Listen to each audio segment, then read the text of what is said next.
ओम गजाननं भूतगणादिसेवितं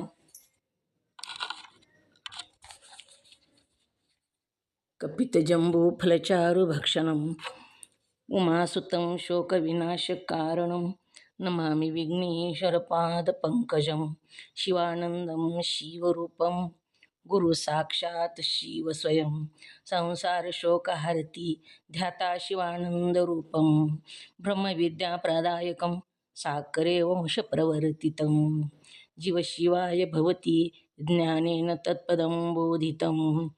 जय मंगलम जय नमः पार्वतीपते शिव हर हर महादेव।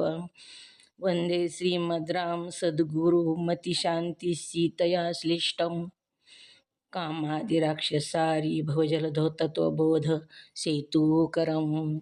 ओम तत्सत्प्रभ्रमणे नमः। जगद्गुरु सिद्धारूढ स्वामींच्या चरणी वंदन करून श्रोत्रिय ब्रह्मनिष्ठ सद्गुरु शिवानंद स्वामी परभणीकर माझ्या हृदयामध्ये स्थापित करून सद्गुरु पंडित पितांबरजींना वंदन करून जगद्गुरु शंकराचार्यांना वंदन करून जगद्गुरु पंचाचार्यांना वंदन करून त्रिकालवंदनीय गुरुमाऊली गुरुमहालिंगेश्वर शिवाचार्य महाराज यांच्याही चरणी अनंत कोटी प्रणिपात करून लिंगायक्य श्रोत्रिय धर्मनिष्ठ सद्गुरू ब्रह्मनिष्ठ सद्गुरू महादेव कुंभार अप्पाजी यांच्याही चरणी अनंत कोटी प्रणिपात करून आपण पंचीकरण ग्रंथामध्ये प्रवेश होऊया। ग्रंथाचं पान नंबर 43 काढा।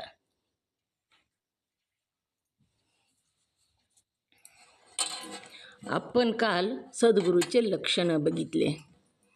शिष्य सद्गुरूच्या शोधात आहे, सद्गुरूच्या शोधून त्याला ह्या जन्म मरणाच्या तडाख्यातून सुटायचे आणि म्हणून गुरु कसे असावे ह्याचे लक्षण इथं आपण काल बघितलेले आहेत।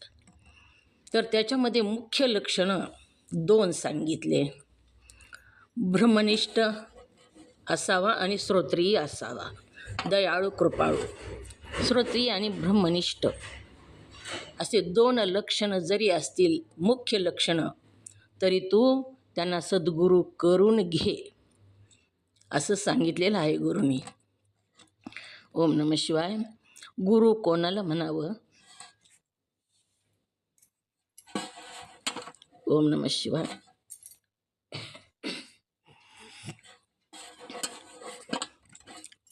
जो भौतिक पदार्थाचा ओम नमः शिवाय बोला। सांगू का ताई? ओम नमः शिवाय। तुमच्या चरणाला वंदन। हो सांगा। गुरु कोणाला म्हणावे? गुरु गुरु कोणाला म्हणावे? गुरु सद्भाव सेवा आणि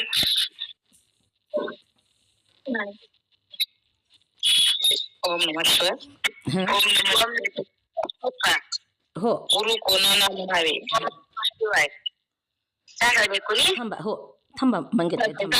हां मंगेताई थांबा। हां बोल सुनीता। गुरु कोणाला म्हणावे? जे भौतिक पदार्थाचे ज्ञान करून देतात त्याला गुरु म्हणावे। जे भौतिक पदार्थाचं, जे पदार्थ समोर दिसतेत त्याचं ज्ञान करून देतात त्यांना गुरु असं म्हणावे। सद्गुरु कोणाला म्हणावे? ओम नमः शिवाय। सत्य वस्तूचे ज्ञान करून देतात त्याला सद्गुरु म्हणावे। ओम नमः शिवाय। सत्य वस्तू म्हणजे काय? ओम नमः शिवाय। सत्य वस्तू कशाला म्हणायचे? ओम नमः आत्म्याचे ज्ञान सांगणाराला। आत्म्यालाच सत्य वस्तू म्हटलेलं आहे। आत्माच सत्य, सच्चित आनंद रूप आत्मा आहे आणि ह्या सत्य वस्तूचं ज्ञान करून जे देतात त्यांना सद्गुरू असं म्हणावं। आणि अशा सद्गुरूच्या शोधात हा शिष्य आहे आणि त्याचे मुख्य 2 लक्षणं सांगितले सद्गुरूचे। कोणते कोणते सांगितले हो?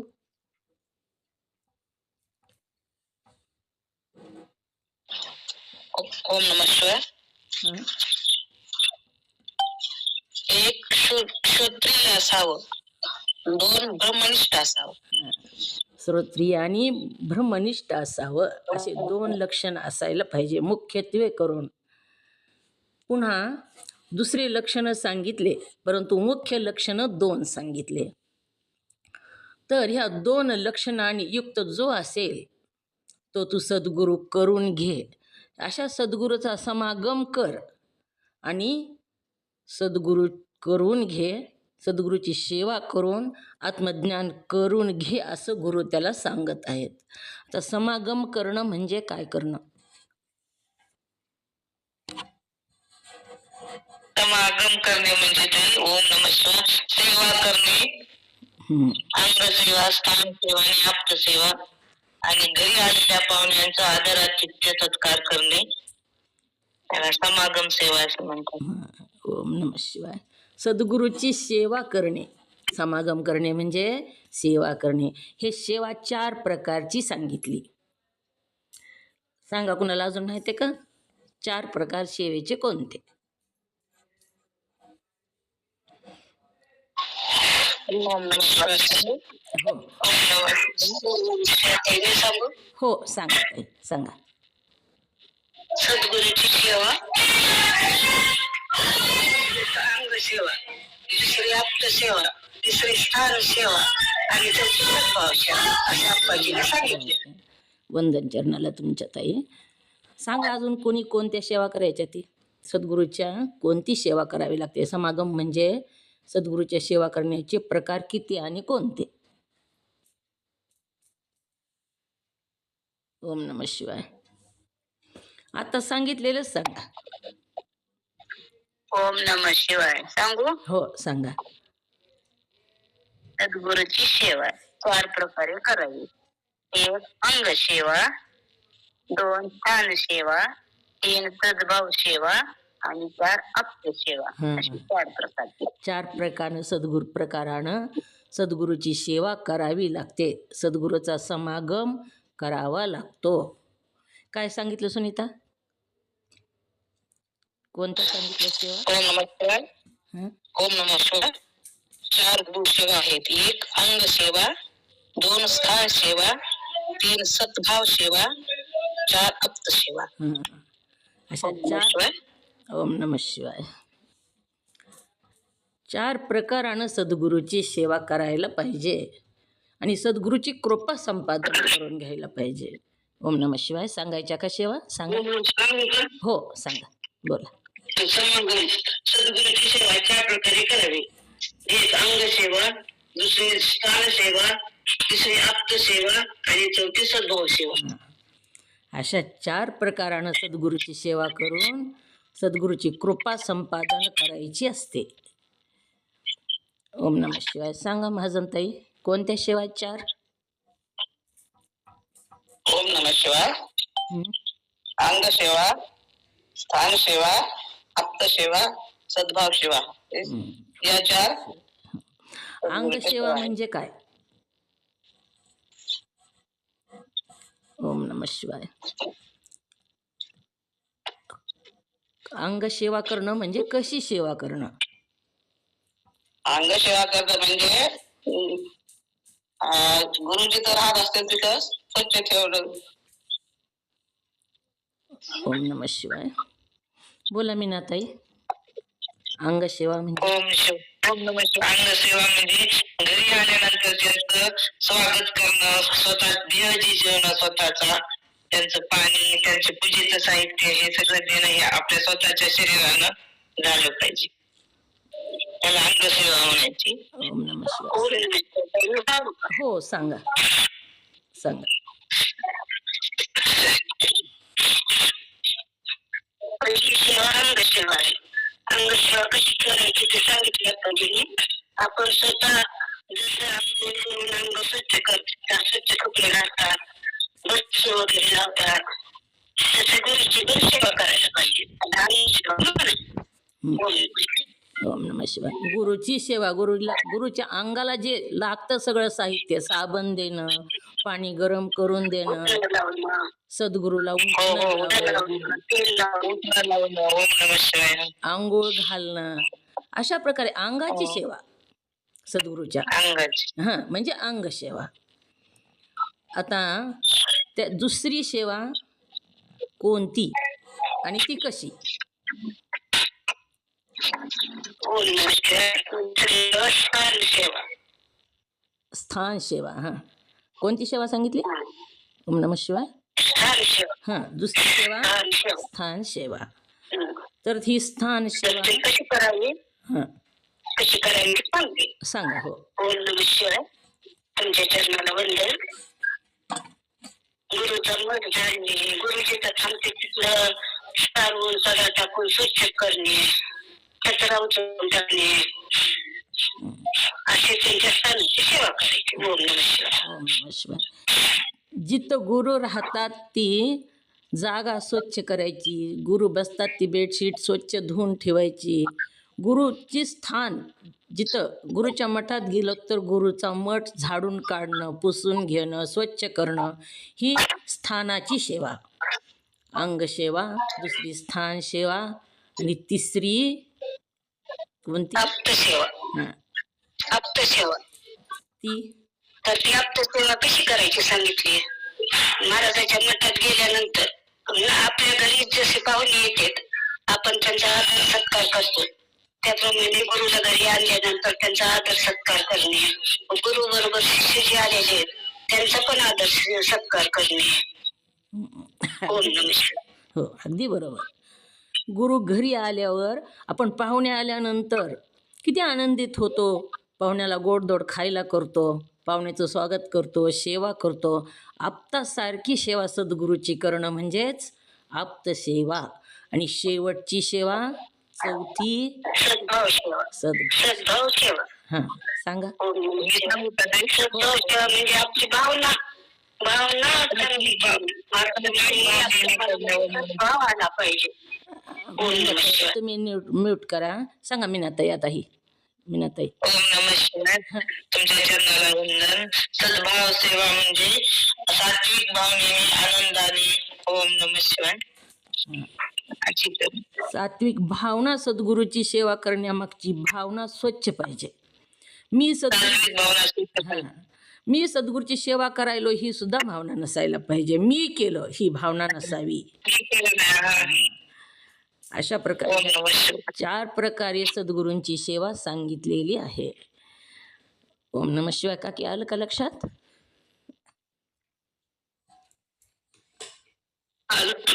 लिहून घ्या. घरी आल्यानंतर आपल्या मलाच करावं लागते. बिलकुल नाही ते करून घ्यायचे आपोआप आपल्याकडून पुन्हा. अशी भावना ठेवायला पाहिजे तरच ती सेवा घडते. सद्गुरू घरी आले आपल्याला आता सवळ्यातलं पाणी नाही. म्यूट करा ताई मी सांगते. सवळ्यातलं पाणी नाही आपल्या घरी आणि आपल्याला नदीला जाऊन पुन्हा आडावर जाऊन कुठून तरी सवळ्यातलं पाणी आणायचंय आणि ऊन पडलेले, पाय खूप पोळले आपले. मग पाणी घेऊन आपण आलो, माझे पाय खूप पोळले, माझे पाय खूप पोळले असं जर म्हणलं तर ती सेवा निरर्थक झाली. ती सेवा निरर्थक झाली, त्याचं पुण्य लागत नाही असं शास्त्र सांगतं. सुनीता आल्या का लक्षात सेवा? लिहून घ्या नाही तर सगळेच.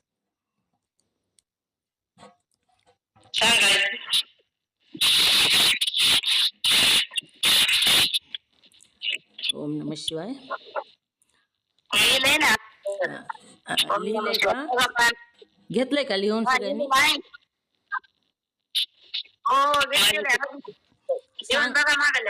सांगा लिहून काय काय घेतलंय ते. मग काय घेतलंय लिहून?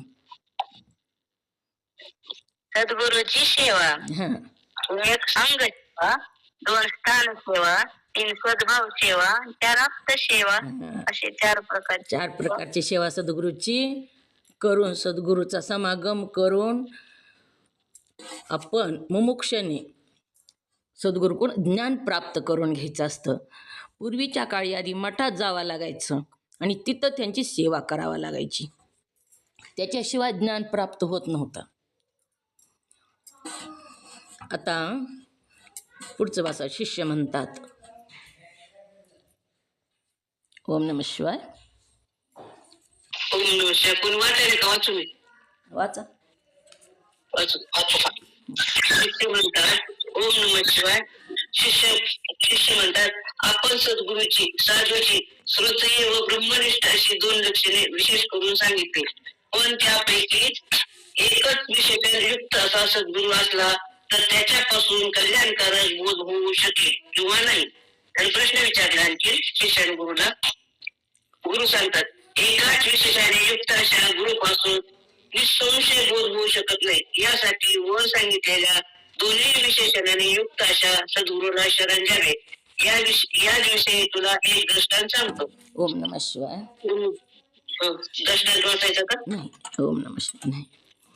शिष्य काय म्हणतात, आपण सद्गुरूची म्हणजे साधूची श्रोत्री व ब्रह्मनिष्ठ अशा 2 लक्षणाने विशेष करून सांगितली सेवा करायची.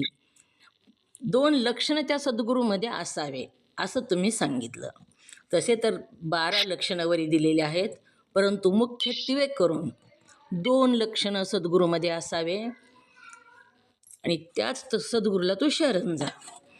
पण त्यापैकी शिष्य काय म्हणतो, तुम्ही काय सांगितलं, श्रोत्रिय आणि ब्रह्मनिष्ठ असे सद्गुरू असावे, त्याला तू शरण जा. शिष्य म्हणू लागलेला आहे ह्या दोन्हीपैकी एकच जर लक्षण असेल तर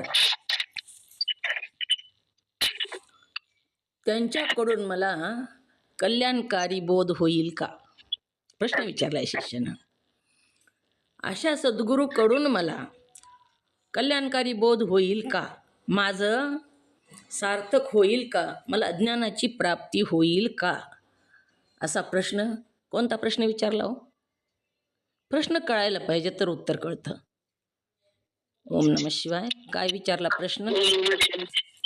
त्याने प्रश्न विचारला की 2 गुरुचे लक्षण सांगितलं श्रोत्री आणि ब्रह्मनिष्ठ. त्याच्यापैकी जर एकच लक्षणाचा गुरु भेटला तर त्याच्यापासून आपल्याला म्हणजे ज्ञान प्राप्त होईल, कल्याण होईल का? कल्याणकारी बोध होईल का? कल्याणकारी बोध होईल का असं विचारलं शिष्याने गुरुला. सुनीता काय विचारला प्रश्न? ओम नमः शिवाय. जे गुरुचे 2 लक्षण आहेत श्रोत्रिय आणि ब्रह्मनिष्ठ, श्रोत्रिय आणि ब्रह्मनिष्ठ, त्यापैकी एकच जर लक्षण असेल तर त्या गुरुकडून आपले कल्याण होईल का किंवा आपल्याला ज्ञान होईल का? ज्ञान. ओम नमः शिवाय. ओम नमः शिवाय. तर आता गुरु काय म्हणतात, एकच विशेषणाने युक्त अशा गुरुपासून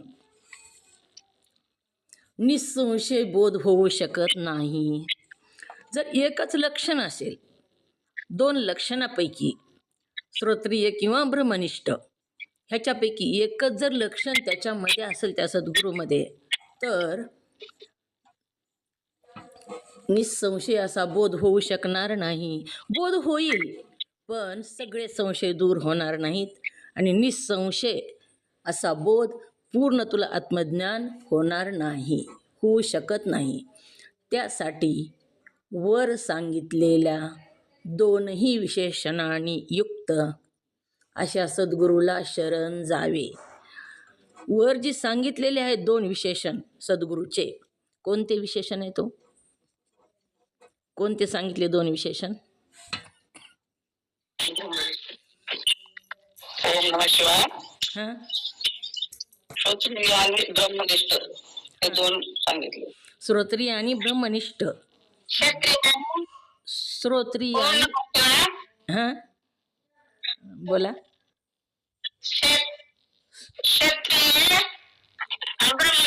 हां, ओम नमः शिवाय. वंदन गुजरत आहे तुमच्या चरणाला. श्रोत्रिय आणि ब्रह्मनिष्ठ हे 2 लक्षण असायला पाहिजे, तरच तुला कल्याणकारी बोध होऊ शकेल, नाही तर नाही असं सद्गुरू म्हणतात. आणि तुला हे समजावं, तुला हे कळावं म्हणून यासाठी वर सांगितलेले 2ही विशेषणाने युक्त अशा सद्गुरूला शरण जावे. याविषयी तुला एक दृष्टांत सांगतो असं म्हणतात. हे तुला कळावं म्हणून तुला एक दृष्टांत सांगतो, ते तू ऐकून घे. ओम नमः शिवाय वाचा. स्वदेशी जाणाऱ्या पुरुषाचा दृष्टांत. ओम नमः शिवाय. नंदा का की थांबा, अलकाताई वाचा. ओम नमः शिवाय. शिवाय तुमचे संबंध